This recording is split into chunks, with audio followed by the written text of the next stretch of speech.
Dobro večer svima, poštovani članice i članovi Hrvatske demokratske zajednice, poštovani dragi gosti.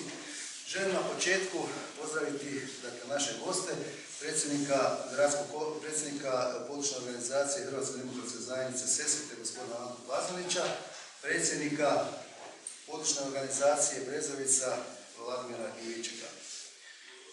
Koristim priliku također da se zahvalim našim članovima, sponzorima koji su nam pomogli oko organizacije ovog našeg projekta. Drage članice i članovi Hrvatske demokratske zajednice, Novi Zagreb-Zapad, zajednice žena, utemeljitelji, mladeži, dragi branitelji, kada bih ocjenjivao ovu godinu, kakva je bila za područni odbor HDZ-a Novi Zagreb-Zapad, onda bih u prvom redu rekao da to nije bila laka godina.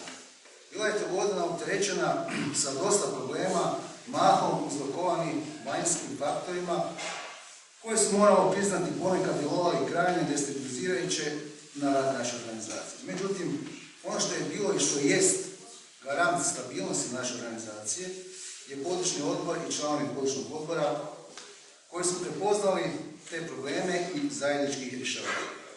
Zato ovom prilikom na kraju godine, u ovim predblagdanskim danima i predbožićnom ozračju, želim se zahvaliti svim članovima Hrvatske demokratske zajednice, posebno članovima područnog odbora koji su pokazali zajedništvo koji je garant da je Hrvatska demokratska zajednica politički najstabilniji faktor na prostoru Novog Zagreba.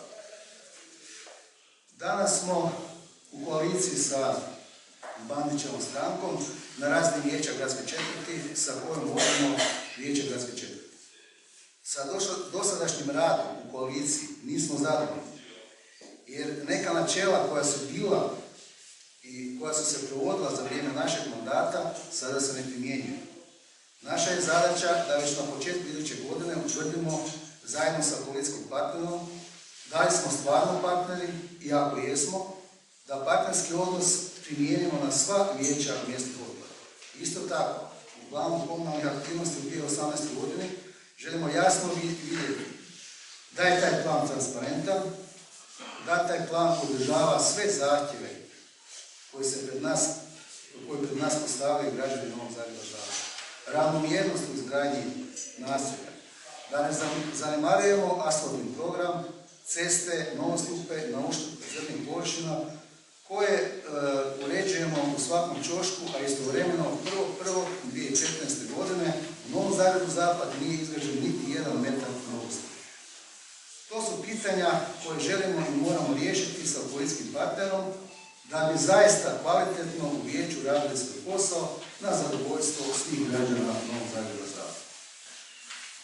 Dragi stranački prijatelji, svima vama želim da dočekate i proslavite Božić u obiteljskom ozračju sa svojim najmilijima u miru i radosti dolaska Sina Božjega u duhu starih hrvatskih običaja proslave Božića. Ovom prilikom također želim vam sretnu i zdravu novu godinu. Hvala lijepo.